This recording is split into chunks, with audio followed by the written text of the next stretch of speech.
Good evening, everyone, and welcome to the November 10th Education Committee meeting of the board. Before we get started, I'd like to ask if there is anyone who would like to speak to an agenda item only. There'll be opportunity at the end of the meeting to speak on any issue you would like, but if anyone would like to speak on an agenda item, we can, please come to the front and sign in with Ms. LaPera. I don't see anyone. Okay. All right, then I'm going to turn it over to you, Dr. Lmsb. Thank you very much, Dr. Gilbert. Good evening. Before we get started on our two presentations, I wanted to again congratulate Marion Elementary in being recognized as National Blue Ribbon status. Today, Ms. Heffron and several of her teachers attended a ceremony in Washington, D.C. to achieve their National Ribbon status. So we're really excited. In addition to that, so congratulations to Marion Elementary again for that recognition. I'm looking forward to the pictures. In addition, Ms. Heffron has also been invited to a recognition in December by the Pennsylvania Department of Education at the Keystone Awards of Excellence dinner and ceremony. So I will be attending that, but couldn't be in DC this week. So nonetheless, we congratulate all of their work and all the teachers there.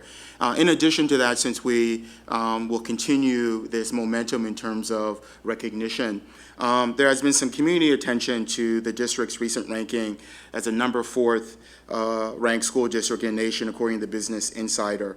This ranking is a little bit different than previous rankings. They take a look at a multitude of factors. Some of those are non-academic. Many are focused on not only AP enrollment, but number of students who actually sit for the AP exam.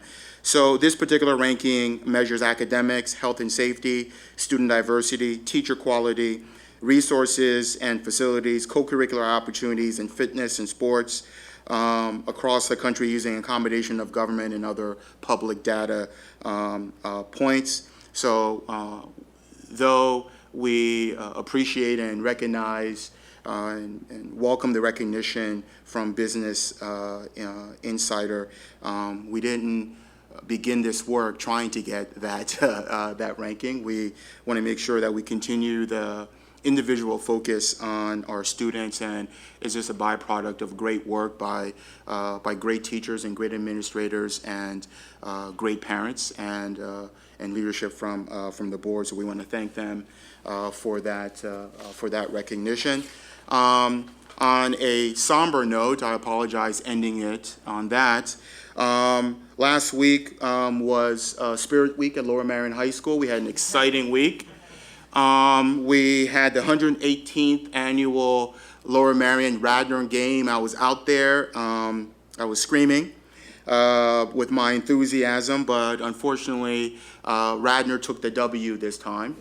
So we congratulate Radnor, but congratulate our athletes for getting on the field and doing their best, and just didn't get that W. So we look forward to the 119th competition, where not going to make any promises, but I think we'll do better than we did on the 118th. So with that, I want to get started. So I know we have two agenda items. I'd like to call Ms. Hockfield up to introduce our first and second topic on the agenda.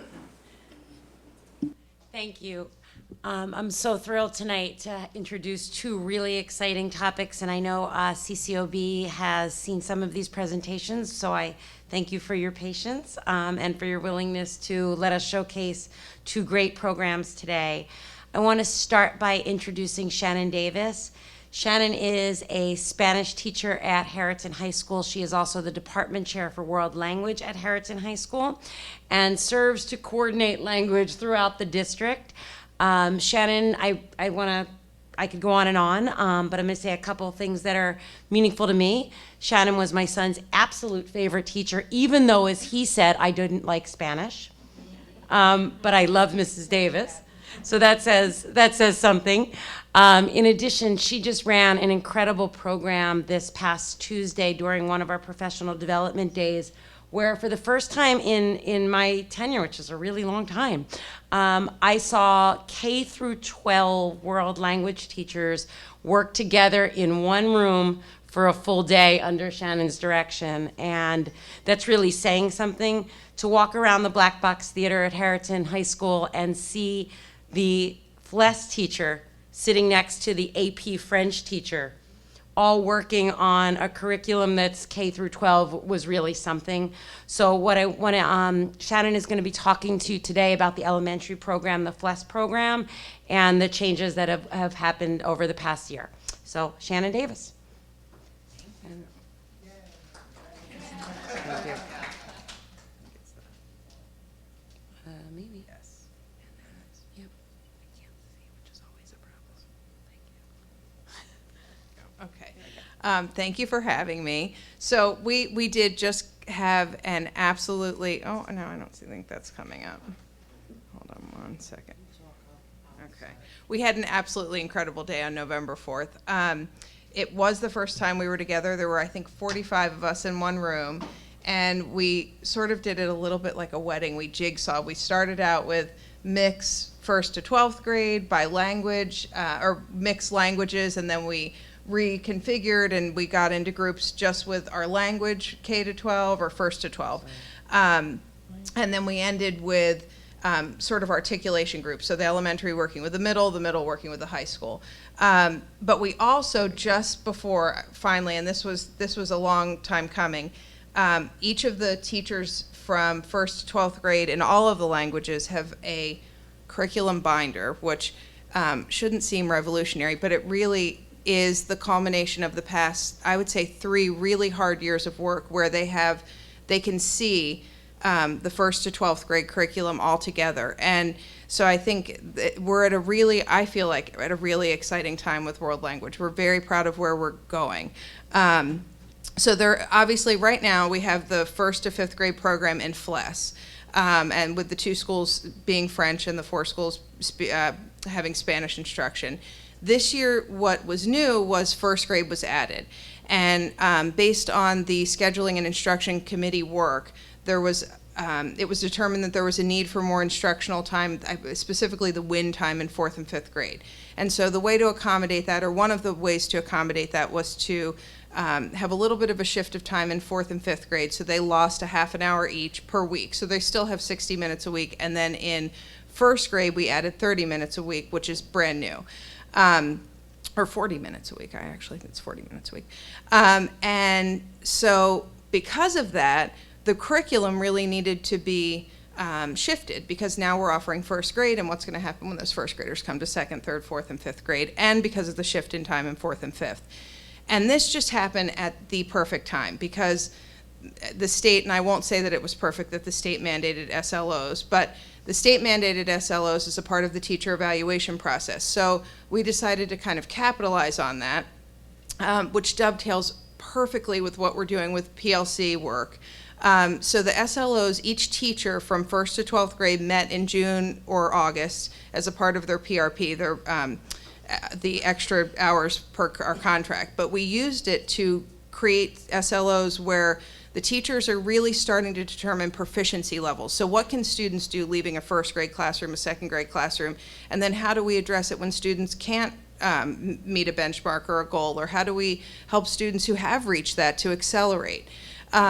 So in elementary school, we decided on an interpretive listening diagnostic. They do a diagnostic a mid-year and an end of the year, so we can kind of see what the students are actually learning, and then adjust our curriculum to accommodate where they are in terms of their learning. So the teachers have all administered a diagnostic, and in the middle school and high school in French, Spanish, and Japanese, we did we did presentational writing. So we did interpretive listening in the lower grades, and then presentational writing in the upper grades. And we really wanted all of the SLOs to have a strong literacy focus, so that they also were working on reading, writing, listening, speaking skills to reinforce the overall district goals in literacy.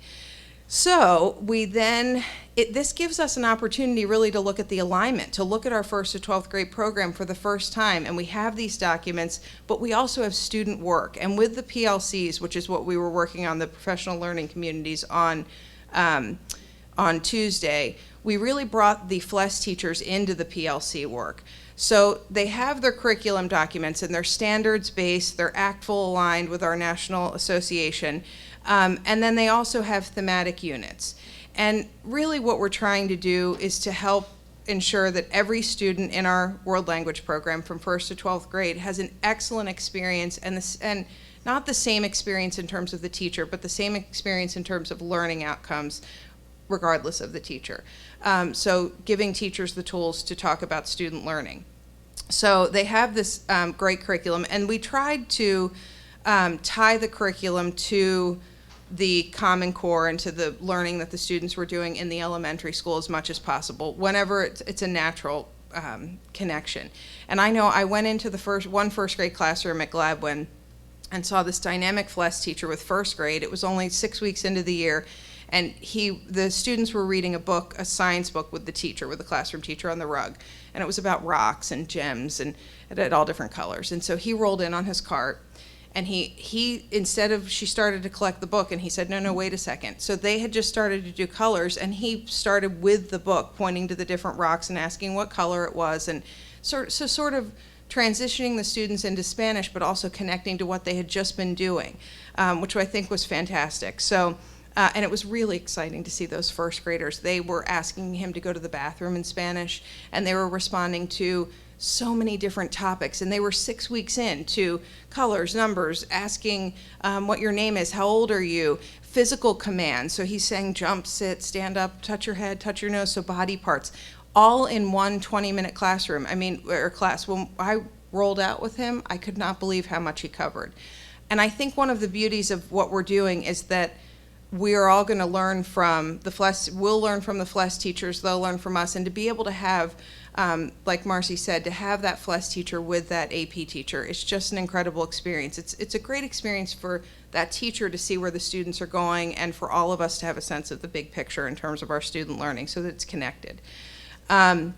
So the why FLES is important. I think we all know why FLES is important. We still have the program.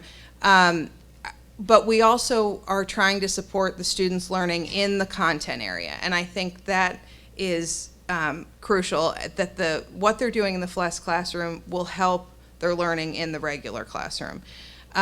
So right now where we are is really just trying to make sure that the program is well articulated, helping students have self-confidence in the language, helping them to become more proficient so that more students get into our AP and IB classes at the higher levels and have that experience, and to reinforce what they're doing in the regular classroom. But really, I think the FLES classroom is a chance to make them excited about language learning, to make them feel successful, and to give them a chance to be truly proficient by the time they graduate.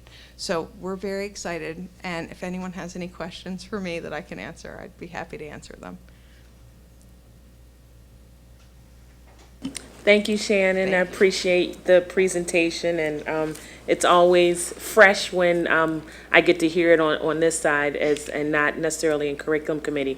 Question for you in terms of our youngest students, our kindergartners. Yes. Is there any conversation about thinking how we could introduce our kindergartners in preparation for what they'll experience in FLES in 1st grade? I know a lot of our students come with some preschool experience, or Spanish workshop for children is something that comes to mind. So I'm wondering if we're thinking about maybe a real minor, modest introduction for our youngest students. That's a great question, and I will say that we have not been planning that, but even as you're asking, there are 50 ideas coming into my head of how we could do that, maybe even with utilizing some of our older students. I mean, I'm thinking of my Spanish 4 students who aren't necessarily in the preparation for the AP track, they're in college prep, but they're fantastic, strong, amazing students, and I'm just thinking about some of the things maybe even they could do with the kindergartners, that's a great question and something we'll definitely look into. And I also know with MELC, there, with the kindergarten enrichment, the students that attend, there is a foreign language component there as well. So there may be some opportunities to maximize the resources that are already in place. Okay, that's great. Thank you. Thank you very much. Thank you so much. I was Thank you. hearing you talk about this, and I think it was up on your PowerPoint, but I also think, a really valuable part of FLES for a lot of students is sort of exposure to other cultures. And I think that's sort of important to remember because, for a lot of kids, that's, that is their exposure to other cultures. And I think, all of the different schools have different kinds of things. I mean, Belmont Hills has the French market and all those kinds of things. But I also think that's a really important part as well, so. Absolutely, Yeah, and it's thank a you. part of the national standards. The culture component is one of the core strands that, so as we plan that, that's in all of the curriculum from 1st to 12th grade is the culture component. That's a Great. huge component, and in fact, AP and IB require students to include culture consciously when they're doing their exams, both oral and written. So we have to backtrack that and start early. I completely agree. And that's the fun of it. I mean, that's what made world language teachers love the language, so. Shannon, I wanted to at least commend you because I know there's the conversation of mapping backwards, and I commend the K through 12 team for doing that because you've been having conversation for several years around making sure that though we're not sure what trajectory our students will take in their world language experience, we wanted to make sure that the skills that we provide them at every level would prepare them for an AP or IB experience in the event that one day they decide, I'm really interested in that. So I really admire the ability to take a look at those courses and then kind of map backwards and help a 3rd grade or 4th grade elementary, 6th grade teacher better understand what the end point is and going backwards and putting those, transitioning those skills throughout every single year. So thank you for bringing all those people together. Sure, and we actually just did that at the high school level. We realigned sort of the IB classes so that students can test at the highest level of IB, the language B, from a 4-H class, which we think is important to not make them switch and go to a different level, but they can stay in their language and take the highest level. So we're very pleased with that and kind of working backwards and how to get them there. Again, thank you very, very much. We really appreciate Thank it. you. Thank you very much.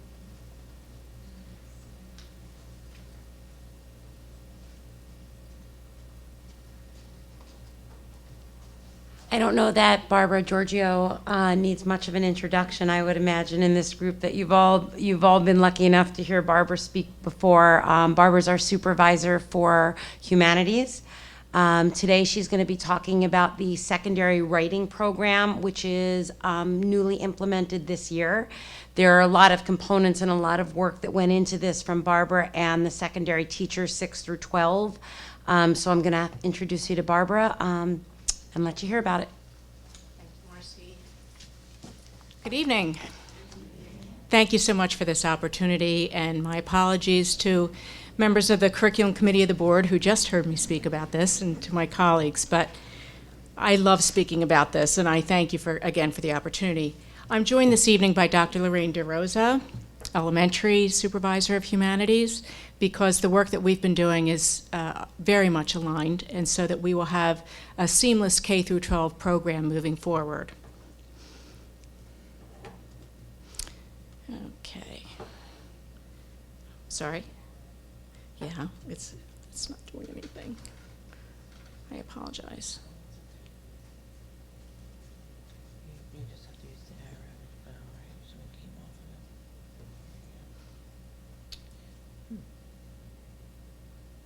I don't know where our little mouse went.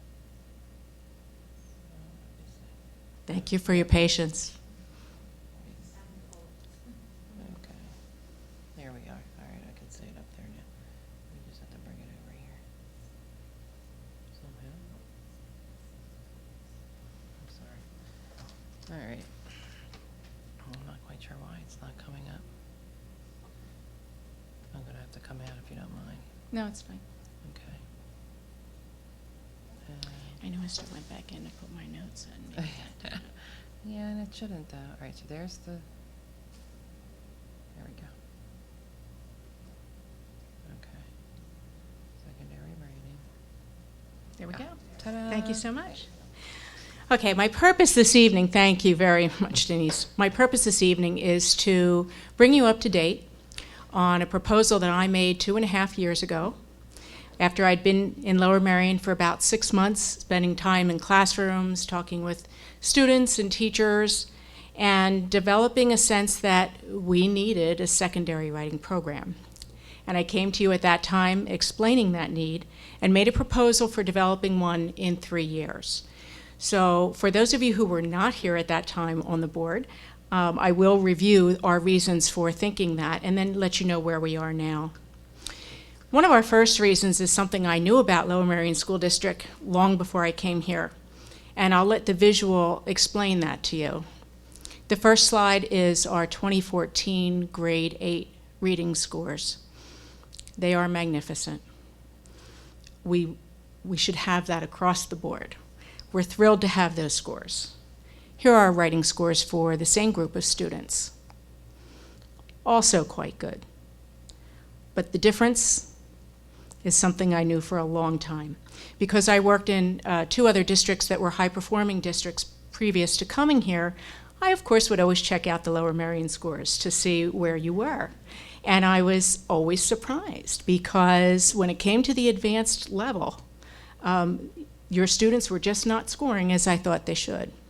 So that was one of the major reasons. I came in here knowing that. And that has been a consistent situation for many years. Another reason is in talking with teachers and students, the fact is that we've had to deal with assessment writing for a long time. And assessment writing is dry and boring. It's not authentic. And it lends itself to formulaic writing patterns. If students write in formulas, they will be proficient. So that was an existing problem. Teachers felt the burden of all of our students needing to do well when they went forward into college or career, and therefore needing to be expert at writing the 5-paragraph essay. Our students are expert at writing the 5-paragraph essay. And I really felt that we needed to do some things other than that so that they could be expert in writing to a variety of audiences and purposes. Another reason was that the emphasis on the amount of writing and instruction seemed to vary by teacher. That's not necessarily a bad thing that I'm saying about teachers. It's just that we English teachers tend to really emphasize what we love, and some teachers love writing more than others. And so students would have kind of an up and down experience in terms of their the amount of writing they would do each year. I'm sorry, Dr. DeRosa, did I miss you yet? Tell me a minute. Okay. There was a lack of shared philosophy around what constitutes quality writing, as well as instructional practices for teaching students how to write. And also, it's very common for teachers to assign writing without stepping back and teaching the students how to do that writing. So that was another situation. And then Common Core State Standards came out, our PA core standards, and they ranked the writing skills 50% with the reading skills, and that was a huge change. Prior to that, reading was the most important, and writing just was a slight part of our standards. And then finally, the Pennsylvania Core Standards made it very clear that teachers in all subject areas, science and social studies, they also needed to be teachers of reading and writing, and that was very new. Dr. DeRosa, would you like to talk about how some of this impacts elementary? You need to come to the mic. No. Thank you. I'm not as tall as she is. Okay.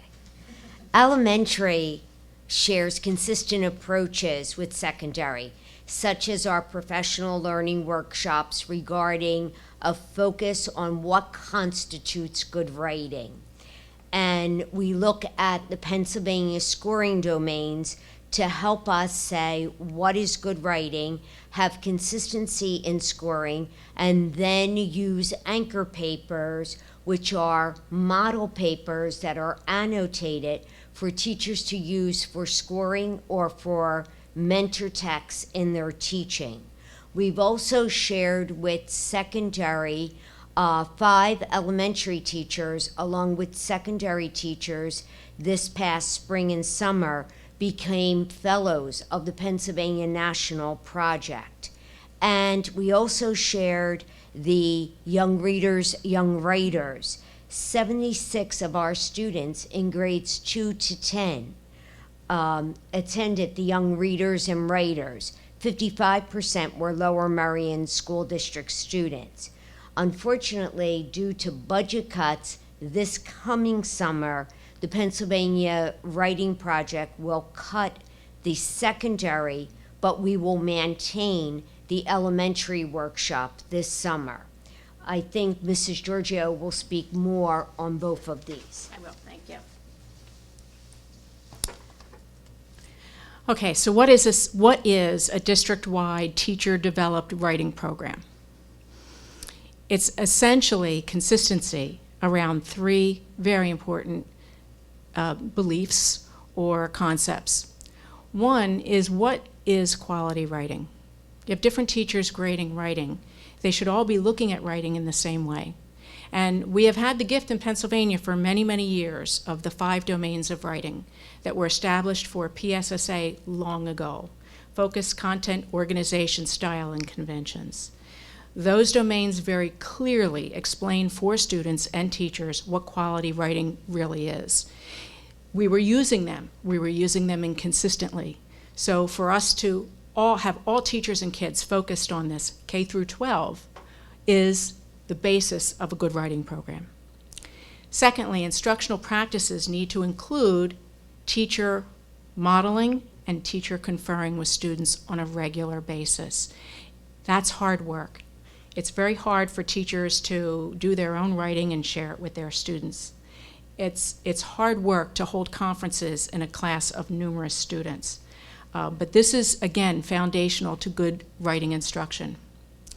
And most importantly, we need opportunities for students to write daily and to do that for a variety of audiences and purposes, not just assessment. So those 3 principles are truly the foundation of our writing program. So how are we going to go about developing consistency across 4 secondary buildings and also our elementary buildings?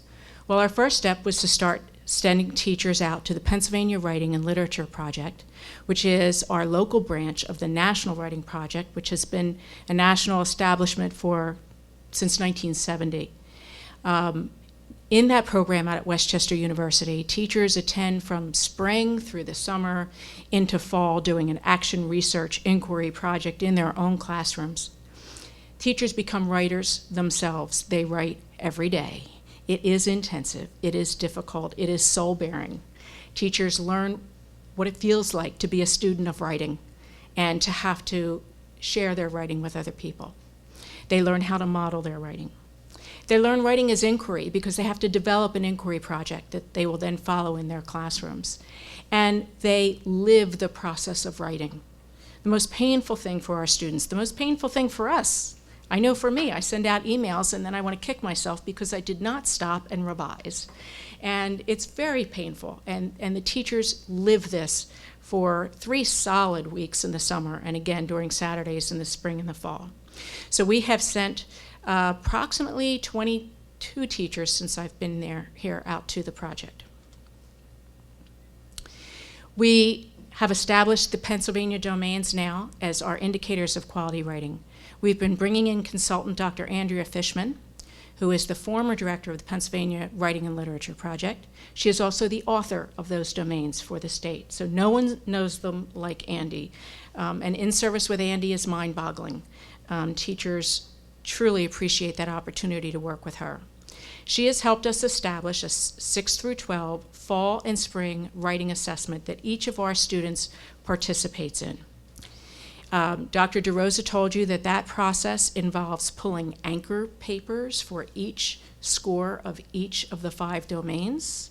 That in itself is embedded professional learning. where teachers are learning how to analyze writing in a similar fashion. And again, we're doing that grades 1 through 12. Another thing that we are doing is using domain language now in scoring of classroom writing assignments. That is new. We have developed new rubrics. It has been a difficult shift, but because we've had Dr. Fishman on board, we've been able to do that. And then content area writing strategies are supported by English teachers and literacy specialists. So those are our major vehicles for approaching consistency. Dr. DeRosa, did you want to add anything to any of those? Okay. One thing that we've done on the secondary level is develop documents, and that's how we've launched the quote-unquote writing program that we have placed on the staff shared folder for our teachers. I will not bore you with all the intricacies, but I will tell you this. Those founding principles are up front. Everybody has heard them numerous times. We have questions and glossaries to guide teachers in their instruction and in their design of writing assignments, so that when students are taking an assignment, they know exactly what it is that they are supposed to learn from this, that they are supposed to be able to do, and how they're going to be scored. We're developing a scope and sequence of conventions skills, and that is grammar.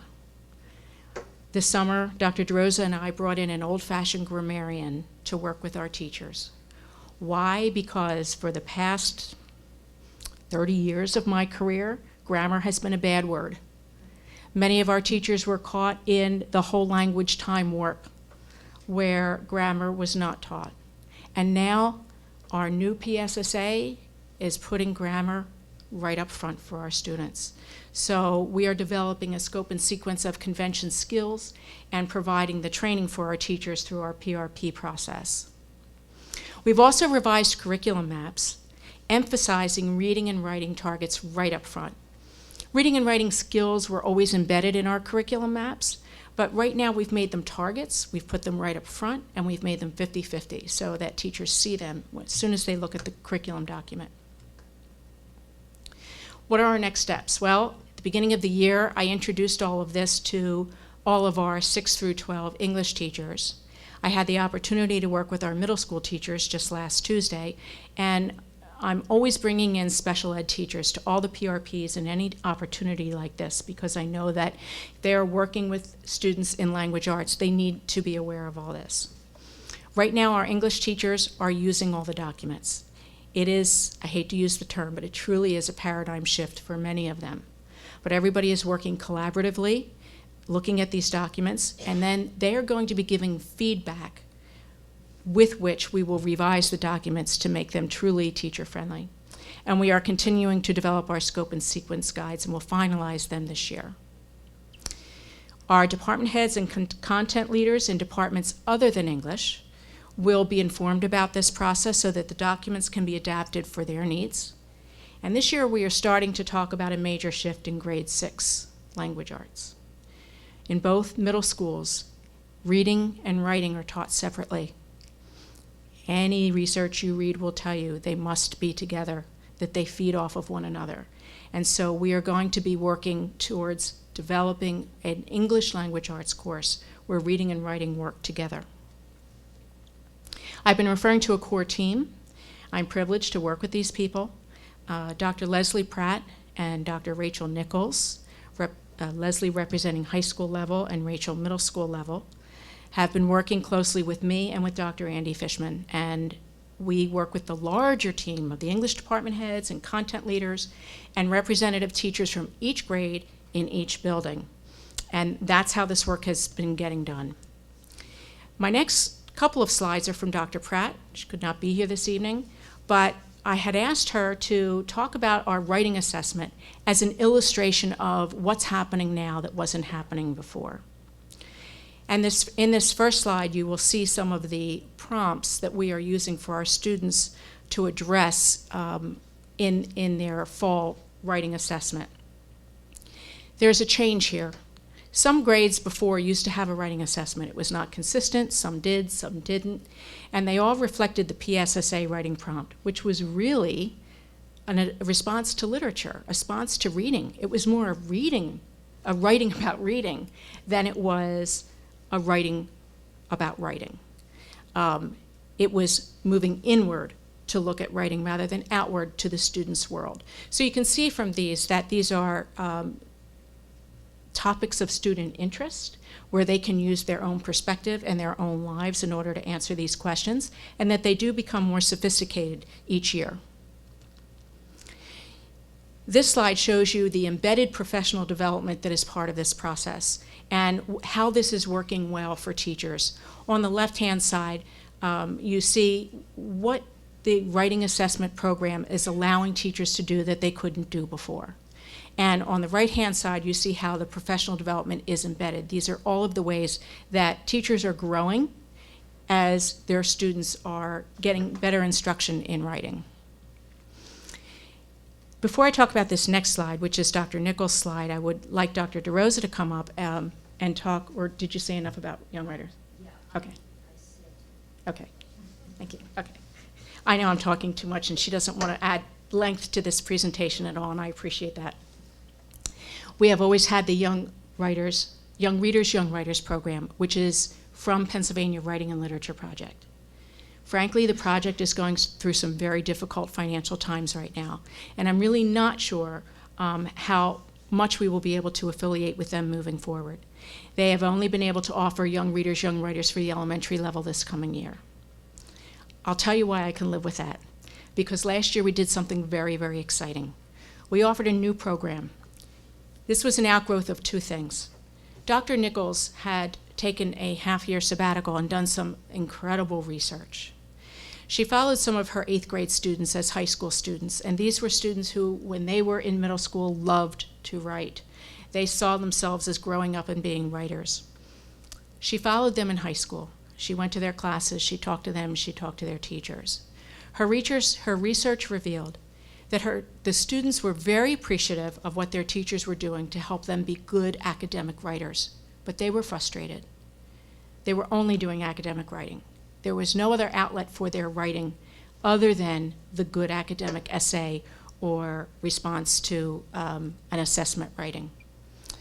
That research, coupled with the fact that she and another teacher, Brian Mays over at Lower Merion High School, 10th grade English teacher, had gone to the Pennsylvania Writing and Literature project the summer before and had this amazing idea that we could offer a program in the summer for students who identified as writers, who could immerse themselves in their writing of their choice for authentic audiences and purposes, and that the learning could extend not only in the classroom in the summer, but online in Google Doc.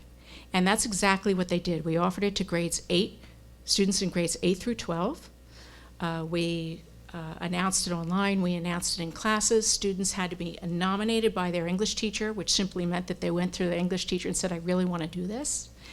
And then they came for 2 weeks in the summer for 3 days, 2 hours, but the real learning happened online.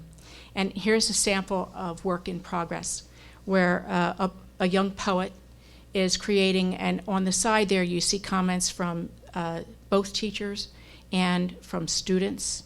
Students served as peer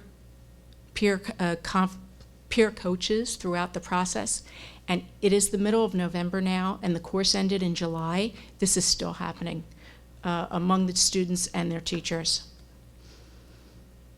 And this is just a little sample of some of the writing that came out of this summer. It is rich. It is filled with beautiful images and metaphor, and it's exciting. So I'm not too upset about, okay, I know, I'm sorry, I get overly enthusiastic. I apologize. I'm not too upset about Young Readers Not for Secondary, because I'd like to expand this program. I really would love for more kids to have this opportunity this summer. Finally, we have a district secondary focus on content literacy. We started this year with Dr. Harvey Daniels, who is the author of Subjects Matter. He addressed our teachers. He invited them to use writing in the classroom to learn. And so many of them have done this. I walked into a middle school social studies classroom just the other day, and the students were busily writing in response to their historical novel, and up at the front of the room was the teacher conferencing with one student, another student waiting, some students conferencing together. It was a beautiful sight to see, and that is what we're hoping to see all across our content areas. Our English teachers are working around another book called 20 Literacy Strategies so that they can serve as coaches for their colleagues. Dr. Daniels will return in March to check in with the teachers, see how they're doing, and offer us some steps moving forward. That is the end of my presentation. I'm happy to answer any questions that you might have for me. Thank you very much for that presentation. You know, you had brought some of the teachers with you at the curriculum committee meeting, and so we had an opportunity to hear some of the teachers talking about it, and their passion comes across as well as your passion. Are there any questions? Thank you, Barbara. I You're appreciate the presentation, and Lorraine as well. It's nice to see that Dr. Daniels is coming in to work with the teachers. Interested in hearing about the teachers that don't teach English or language arts. You mentioned the social studies example, but what would that look like in terms of teacher support and the kinds of things we're expecting students to do in terms of writing?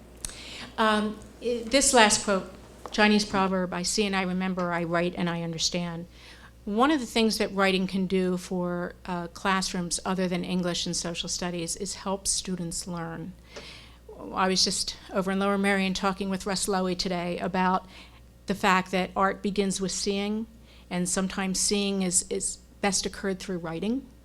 And so a student may choose to write about a piece of art before starting to work on it, or in viewing a piece of art. The same thing with music.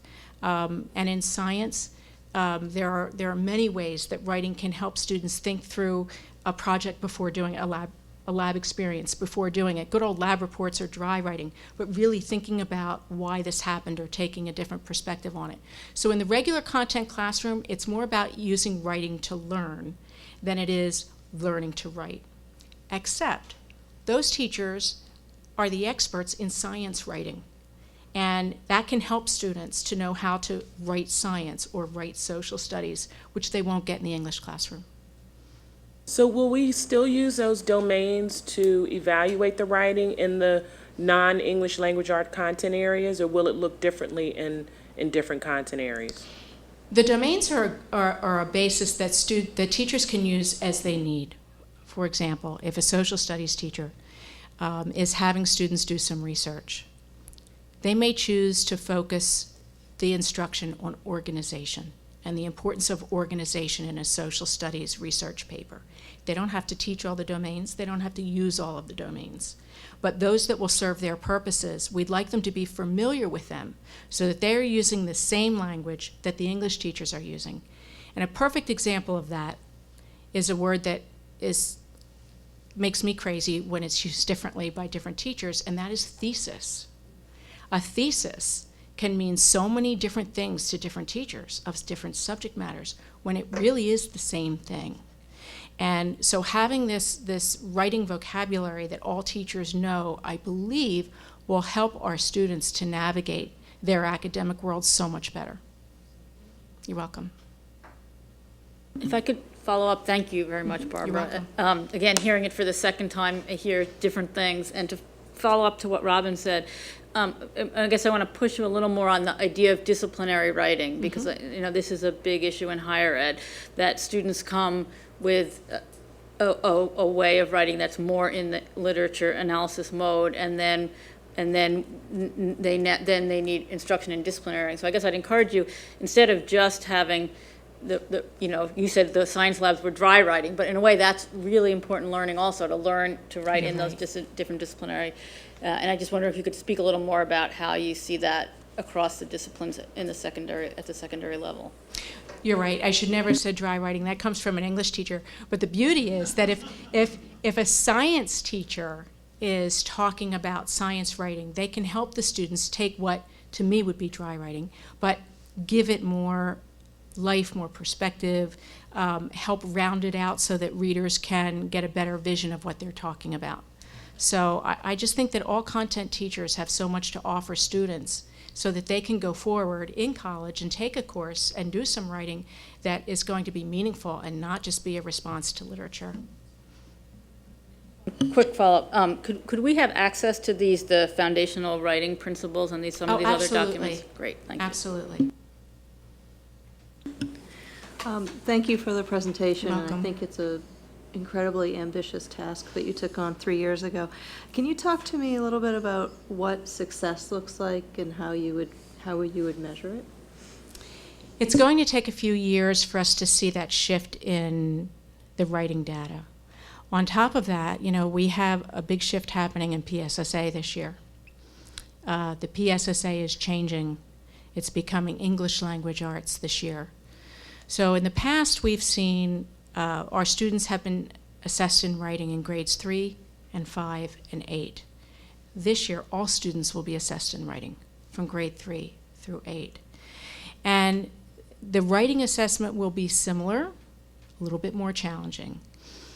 We probably will not see a shift in that advanced data for a few years.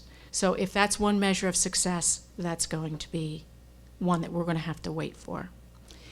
I believe we are going to see success each year in our fall and spring writing assessments because many of our teachers are using SLO this year in writing.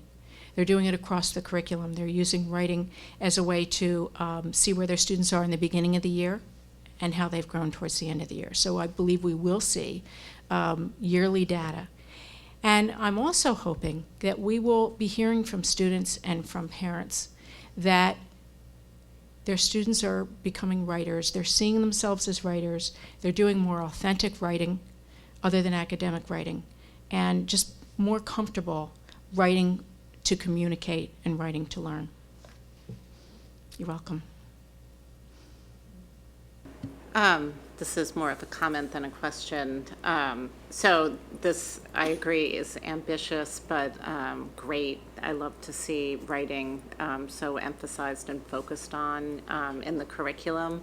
But I just wanted to comment, this is a little me search, but I have a 5th grader and a 3rd grader at Kinwood, and I really feel like at the elementary level, they're doing a great job pushing the writing. And there's lots of ways that's benefiting the teachers and also recommending the extra programs that are available. So I think if that's not conveying all the way through to 8th grade, this is obviously a really important gap to address and pull forward. But I've been very pleasantly surprised by the emphasis on writing at the elementary level. So I know that's not the topic of discussion, but it's No, it been, is, because Dr. DeRosa has worked very hard towards that Oh, well, with her teachers. I commend you because it really does shine through based on my own personal experience. And that was the gap. There, and it's not just here in Lower Merion. It Right. happens everywhere. That shift to secondary changes. But we're trying to bridge that gap and make this a seamless, K through 12 focus on writing, loving to write, and doing it well. Great, thank you. You're welcome. I'd also remind everyone that there was an entire discussion for a long time about the fact that there wasn't enough time for writing in elementary schools, and there was a lot of discussion about that and ways of trying to find more time for writing in the curriculum, which I think we've done, but I also think there were compromises made, and it would be, interesting to hear coming back whether, what's working and what's not, what still needs to happen. I was going to ask you, I think I'm following up on other questions, but I'm just trying to get a sense of, I think it is really important to have the content area teachers being able to talk about writing. It's not something, most people in education are trained to do, and that's including in higher education. So figuring out how to teach writing as a non-English, teacher is challenging. It's true for English teachers, English education too, I'm sorry to say. Okay, well, I'll leave, I take your word for that, but it's always difficult to teach writing. And so I think having these common language for students as they move into different classes, because I do think it's a big problem when students are given sort of instruction and it's the way they're giving it changes all the time. It's really hard for students to figure out, what they need to be doing. So I guess my question is really, I understand that this process will never be over in terms of implementing these kinds of strategies, so I do understand it's ongoing. But I'm curious as to sort of how you see, been working on this for 3 years, how do you see this really, how much longer to sort of really infuse throughout the curriculum? You mentioned that there's a new 6th grade program. What's the timeline that we're looking at now? The close timeline is that during the course of this year, the English teachers are using these documents, and they will be giving us feedback so that for the beginning of next year, English teachers this will be a solid part of the curriculum, and we will then be sharing it with probably social studies would be next. And, then mid-year, maybe going to science. But meanwhile, as you said, it never ends. It's not just about the documents, it's also about instruction. I want to continue to bring in folks who can help our teachers think about writing instruction in best practice using mentor text and modeling. And this isn't something that happens in a one-day presentation. So this will continue. Timeline, beyond that, I can't tell you at this point. But this is the foundation. We have lots to do from here in enhancing it, but this is where we begin. Okay, thank you. Are there any other questions? I think. I have. Oh, I'm sorry, Virginia. Yeah. I didn't realize you had a question. Yeah, Barbara, thank you so much for the presentation. And I was just curious because you're talking about grammar and getting back to grammar and writing, and then the students' world, and those two things stuck out at me. And one of the reasons why is because last week I got a text message from a teenager.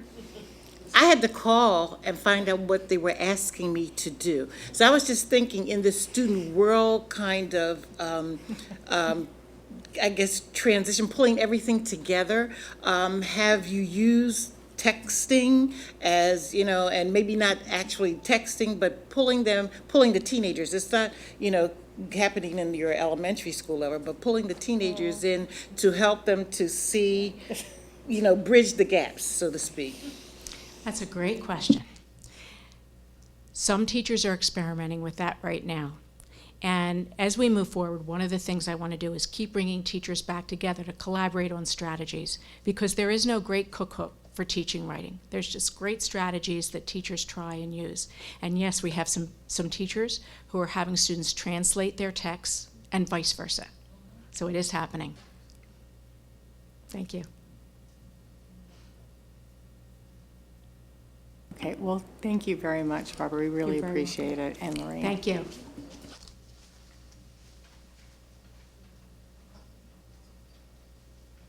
Okay, well, at this time, I'm going to ask if anyone would like to come up and speak, to please come sign in. I think your name and where you live, and you have 3 minutes. I think you guys know the drill here. Chuck, if you want to sign in, and then you can just go right afterwards. Ruth Jenkin, Wynwood, PA. I just got back from Italy, and my language skills were a little challenged. I came home with what I thought was dolce biscotti, and it was really a bunch of recipes in Italian and in kilograms, and so I'm like stuck with that. One of the things I wanted to ask about, first of all, I thought an interesting combination of the language people and the writing people, because I think in the language program we also need to incorporate all of these writing skills. But I was also concerned about public speaking, that once we have written everything down or written a poem, being able to get up and make a presentation. And I know that 5th grade is normally the time that we do group learning and do presentations on famous people, but I think that as we go through as older people, older students, that public speaking is a very important part of success. And I'm really, I come from a time when we used to diagram our sentences. So my grammar is very visual. I also love the expression that Winston Churchill said when criticized about ending a sentence with a preposition, which he said, "This is the type of criticism up with which I will not put." Thank you very much.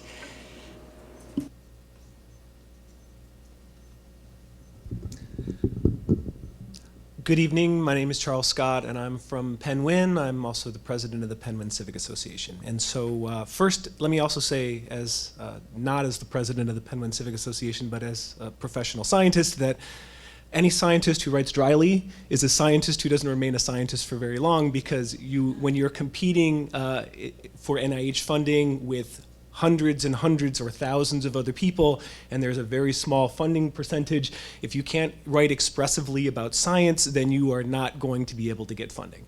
And so to the extent that our students are not being taught to write expressively about science, we are doing them a disservice. But I'm not actually here to talk about writing tonight. I'm here, first of all, to thank the administration for making available to us the report from the School Safety Task Force, particularly Mr. Frazier and Ms. LaPera, for making that available to us. We just received that today. We really haven't had an opportunity yet to take a hard look at it, but we do appreciate that it was made available to us. I do have a question about this, and I don't know that Ms. LaPera has had a chance to look at my question or respond to it, but we would like to know if this is going to be disseminated to the entire school community through the school district, or whether this is something that we can disseminate to our membership. But I can wait for the answer to that question.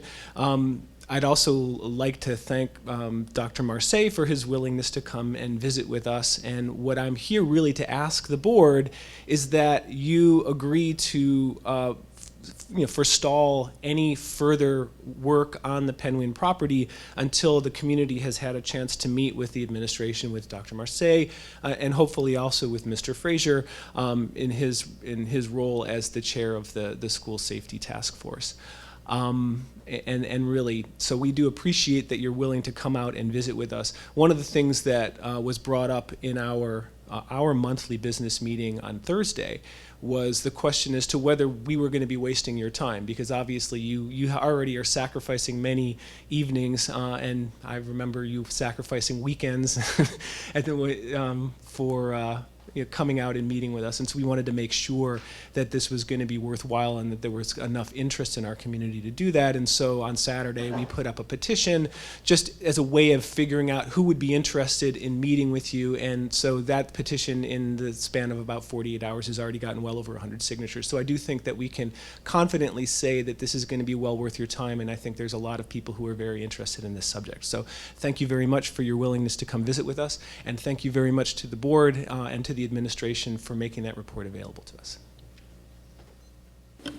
Thank you very much. I have to say, in some of the community walks, whether it was 30 people or one, I think any opportunity to have a discourse is a rich opportunity. So we learn from those discourses, so it's extremely important. So I'm glad that so many individuals are willing to come and have that conversation.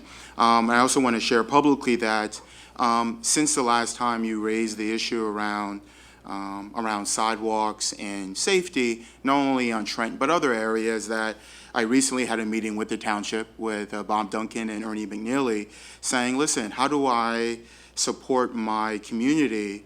Because there's been several concerns around hazardous walk zones, and what are ways in which we can not only work together to think about sidewalks, but what are ways in which we can educate our teachers and our students in our community about alternative modes of transportation. So I'm really excited that GVF and partnership with the township, we're going to continue that dialogue. So we do look forward to the meeting in a couple days to hear the community in terms of their concerns, and for the district to reiterate our rationale behind some of the decisions we made. With regards to your question around the sharing of that document. The process went through a right-to-know request, and some of the information why it took so long for us to do that was we felt that there was some sensitive information in the document that talked about our security protocols, areas that we needed to focus on that we didn't want to do that. So I'm going to, if you don't mind, get back to you on that question in terms of, after I speak to our solicitors, in terms of distributing that as a district, but we did make that available as a right-to-know request. So I'll get back to you as quickly as possible with that. And I also wanted to reference, Jenkin, your statement around public speaking.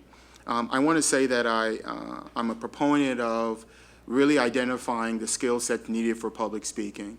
I took a course my sophomore year in college that changed my life, and that was a public speaking course.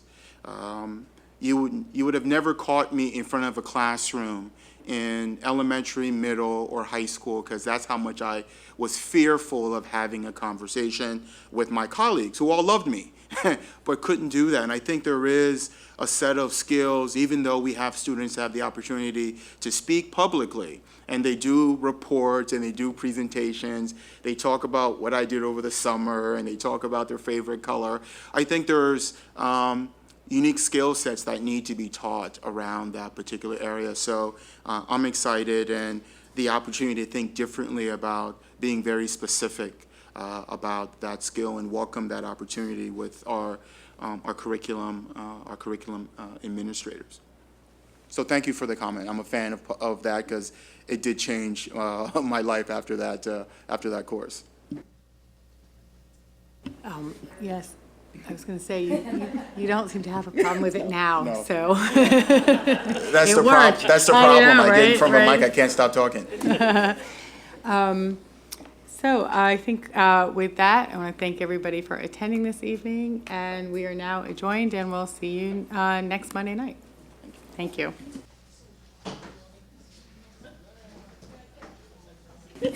I mean adjourned. I'm sorry.